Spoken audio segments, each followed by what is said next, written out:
नमस्कार, स्वागत है आपका साधना न्यूज में। हूं आपके साथ रीनू मौर्य। तो अक्सर अपने बयानों और ट्विटर पर विवादित पोस्ट को साझा करने को लेकर सुर्खियों में रहने वाले कांग्रेस विधायक जीतू पटवारी एक बार फिर से विवादों में आ गए हैं। पूर्व मंत्री जीतू पटवारी ने अपने एक ट्वीट में केंद्र की मोदी सरकार के फैसलों की आलोचना करते हुए लिखा था कि पुत्र के चक्कर में 5 पुत्री पैदा हो गई है। दरअसल ये पूरा मामला क्या है, हम आपको विस्तार से बताते हैं। पूर्व मंत्री जीतू पटवारी ने अपने ट्वीट में केंद्र की मोदी सरकार के फैसलों की आलोचना करते हुए लिखा था कि पुत्र के चक्कर में 5 पुत्री पैदा हो गई है। उन्होंने नोटबंदी, जीएसटी, महंगाई, बेरोजगारी और मंदी को लेकर यहाँ पे ट्वीट किया था और इसके माध्यम से यहाँ पे बेटियों की तुलना नोटबंदी और जीएसटी जैसी चीजों से की है। बता दें कि आपको, हालांकि बाद में उन्होंने अपने ट्वीट पर सफाई भी दी है और कहा है कि वो बेटियों का सम्मान करते हैं। उनके ट्वीट को गलत तरीके से बीजेपी के नेता पेश कर रहे हैं। तो लगातार सुर्खियों में आते जा रहे हैं जीतू पटवारी, जिसको लेकर अब बीजेपी भी अब मोर्चा खोल रही है। लगातार बीजेपी की तरफ से विरोध किया जा रहा है, क्योंकि जिस तरीके से यहाँ पे बेटियों को उन्होंने नोटबंदी और जीएसटी जैसी चीजों से तुलना की है, कहीं ना कहीं अपने शब्दों की मर्यादा भूलते हुए नजर आ रहे हैं जीतू पटवारी। तो लगातार कहीं ना कहीं ये मामला अब सुर्खियों में आता जा रहा है, जिसको लेकर मुख्यमंत्री शिवराज सिंह चौहान ने भी सोनिया गांधी से जीतू पटवारी को बर्खास्त करने की मांग की है। और आज इसी मुद्दे पर हम विस्तार से चर्चा करेंगे और आपको फिदा लेकर चलेंगे भोपाल, जहां से हमारे सहयोगी शिवम पौराणिक हमारे साथ जुड़ गए हैं। शिवम, अगर बात कर ली जाए, यहाँ पे जीतू पटवारी ने एक विवादित बयान दिया है। उन्होंने साफ तौर पर बेटियों की तुलना जीएसटी और नोटबंदी जैसी चीजों से की है। कहीं ना कहीं अपने शब्दों की मर्यादा भूल गए हैं मंत्री जीतू पटवारी।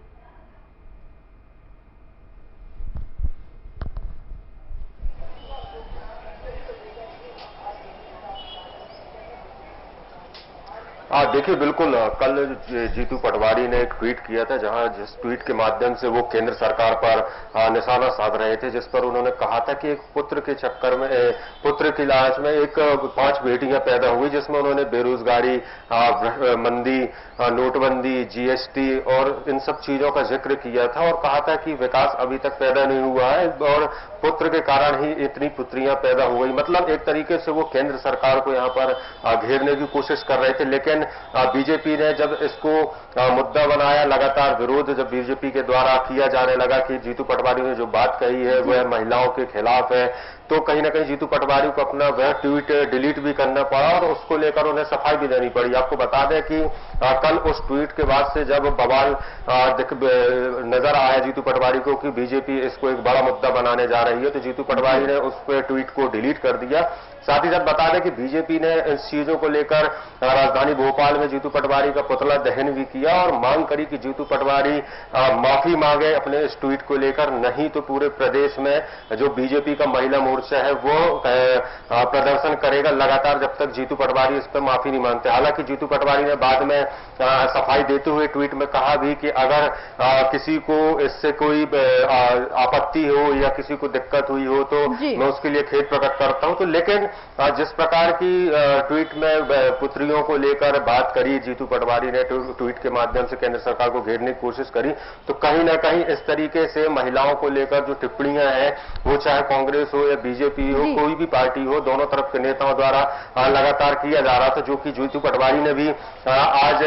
कल जो ट्वीट किया था उसमें कहीं ना कहीं मर्यादा को उन्होंने, अपनी मर्यादा वो भूल गए थे। सीधे तौर पर महिलाओं के ऊपर उन्होंने एक टिप्पणी करी, जिसको लेकर विवाद बढ़ा, तो उनको खेद भी प्रकट करना पड़ा और ट्वीट भी डिलीट करना पड़ा। जी बिल्कुल, बेटे इस देश का मान और सम्मान होती है, गौरव होती है, लेकिन महिलाओं के बारे में इस तरीके की टिप्पणी करना बेहद ही गलत है। कहीं ना कहीं इसको लेकर अब सियासी संग्राम भी देखा जा रहा है। अगर देखा जाए तो मुख्यमंत्री शिवराज सिंह चौहान ने कांग्रेस अध्यक्ष सोनिया गांधी से पार्टी से बर्खास्त करने की मांग की है जीतू पटवारी को लेकर। शिवम,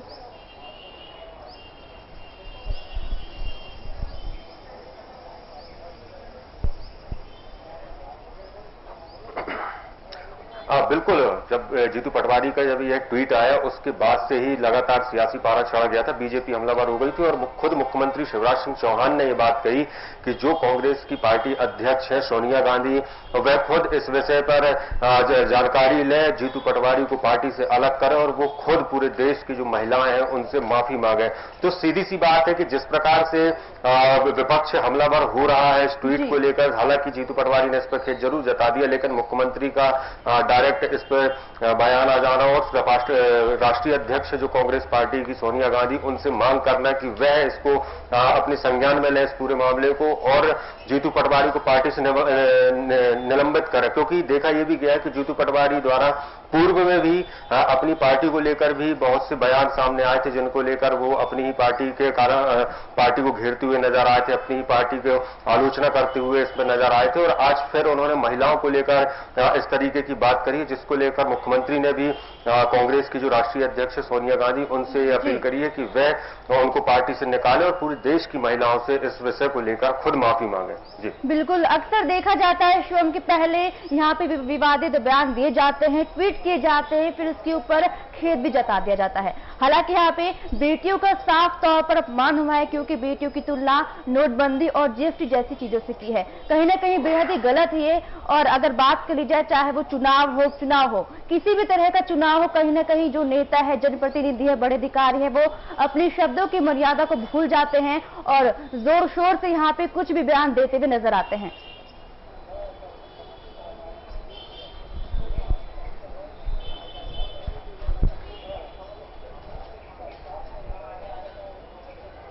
हाँ बिल्कुल, चुनावी जिस भी राज्य में, चाहे मध्य प्रदेश की बात कर ले या दूसरे राज्यों की बात कर ले, जहां पर भी चुनाव होते हैं वहां पर नेताओं द्वारा इस तरीके के बयान अमूमन देखने को मिलते हैं। अगर हम मध्य प्रदेश की बात कर ले तो अगर जैसे जीतू पटवारी ने कल ट्वीट करके एक तरीके से पुत्रियों का जहां पर शब्द का उपयोग किया, पुत्री शब्द का, तो वहां पर महिलाओं का अपमान किया। वहीं कुछ दिन पूर्व ही बीजेपी के जो सांसद है जनार्दन मिश्रा, उन्होंने भी बेटियों को लेकर आपत्तिजनक बयान दिया था, जिसको लेकर उन्हें भी माफी मांगनी पड़ गई थी। तो जाहिर सी बात है कि जब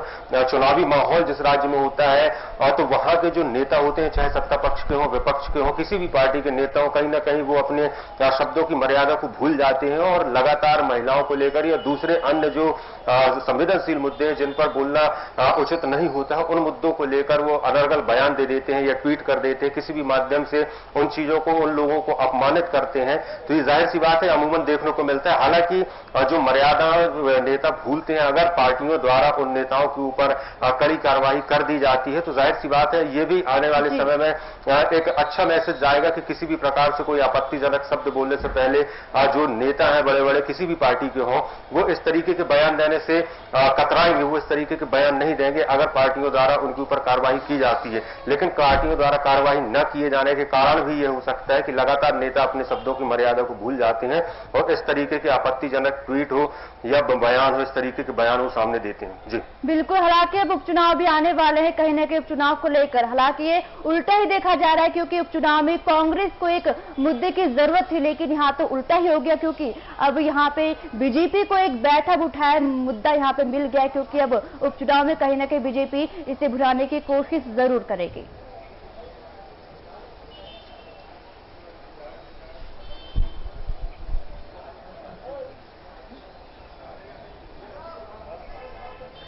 अब बिल्कुल, क्योंकि उपचुनाव का माहौल है, दोनों ही पार्टियां लगातार अपनी रणनीतियां बना रही हैं, तैयारियां कर रही हैं और इस बीच अगर किसी के द्वारा, किसी पार्टी के नेता के द्वारा इस तरीके का बयान सामने आता है या इस तरीके का ट्वीट सामने आता है जिस पर आपत्तिजनक चीज होती है जो कि बोलने से आदमी को कतराना चाहिए, अगर इस तरीके के बयान या ट्वीट या दूसरे किसी माध्यम से चीजें सामने आती हैं तो जाहिर सी बात है जो दूसरी पार्टी होती है वो इसको चुनाव में मुद्दा बनाने की कोशिश करती है, क्योंकि कहीं ना कहीं ये बयान से पूरा सामाजिक रूप से लोगों को, उन नेताओं को घेरने की कोशिश की जाती है, जनता के सामने बताया जाता है कि लोग इस तरीके के बयान दे रहे हैं। तो जाहिर सी बात है क्योंकि उपचुनाव का भी समय मध्य प्रदेश में है, लगातार पार्टियां तैयारी कर रही हैं, आरोप प्रत्यारोप एक दूसरे के ऊपर पार्टियों द्वारा यहां पर लगाए जा रहे हैं और कहीं ना कहीं जीतू पटवारी के इस ट्वीट से बीजेपी को बैठे बैठाए एक बड़ा मुद्दा मिल गया, जिसको लेकर बीजेपी लोगों के बीच भी जाएगी और इस पूरे मुद्दे को भुनाने की इस उपचुनाव में कोशिश करेगी। इस बयान के जरिए लगातार जीतू पटवारी अब सवालों के घेरे में नजर आ रहे हैं। हालांकि यहाँ पे अगर बीजेपी महिला मोर्चा मोर्चा की बात कर ली जाए तो कहीं ना कहीं उन्होंने भोपाल में इसको लेकर विरोध किया है और यहाँ पे विरोध प्रदर्शन कर जीतू पटवारी का पुतला दहन किया है। और साफ तौर पर यहाँ पे बीजेपी की बात कर ली जाए तो बीजेपी ने राष्ट्रीय महिला आयोग से इस पूरे मामले की शिकायत की है।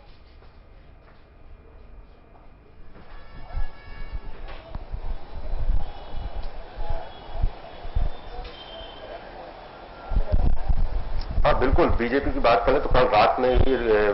राजधानी भोपाल में महिला मोर्चा द्वारा बीजेपी ने यहां पर जीतू पटवारी का पुतला दहन किया था और मांग करी थी कि जीतू पटवारी सार्वजनिक रूप से माफी मांगे और अगर वो माफी नहीं मांगते हैं तो बीजेपी पूरे प्रदेश भर में इसको लेकर प्रदर्शन करेगी जब तक जीतू पटवारी माफी नहीं मांगते। साथ ही साथ आपको बता दें कि बीजेपी द्वारा राष्ट्रीय महिला आयोग पर भी इसकी शिकायत की गई है और कहा गया है कि जल्द से जल्द इस पर जांच हो और अगर इस पर गलत हो तो कार्रवाई भी की जाए। तो कुल मिलाकर जो ट्वीट उन्होंने दिया है उसको बीजेपी किसी भी प्रकार से छोड़ना नहीं चाहती है। जीतू पटवारी को इसको लेकर एक बड़ा मुद्दा बनाना चाहती है बीजेपी और मुद्दा बना भी रही है क्योंकि उन्होंने जो ट्वीट किया है कहीं ना कहीं उन्होंने शब्दों की मर्यादा को यहाँ पर अपनी शब्दों की मर्यादा को भूल गए हैं जिसको लेकर बीजेपी मुद्दा बना रही है। और खासतौर से बीजेपी का जो महिला मोर्चा है वो इस मुद्दे को शांत होने देना नहीं चाहता है। वो लगातार इस पर प्रदर्शन करने की बात कर रहा है जिससे कि आने वाले उपचुनावों में कहीं ना कहीं कांग्रेस को इससे कुछ ना कुछ घाटा हो। जी बिल्कुल, इन्हें कहीं बीजेपी अभी इसे मुद्दा बना रही है। और अगर आप बात कर ली जाए शिवम तो महिला आयोग ने जीतू पटवारी को लेकर अब नोटिस देने की भी तैयारी करी क्योंकि लगातार बीजेपी की तरफ से यहाँ पे कार्रवाई की भी मांग की जा रही है।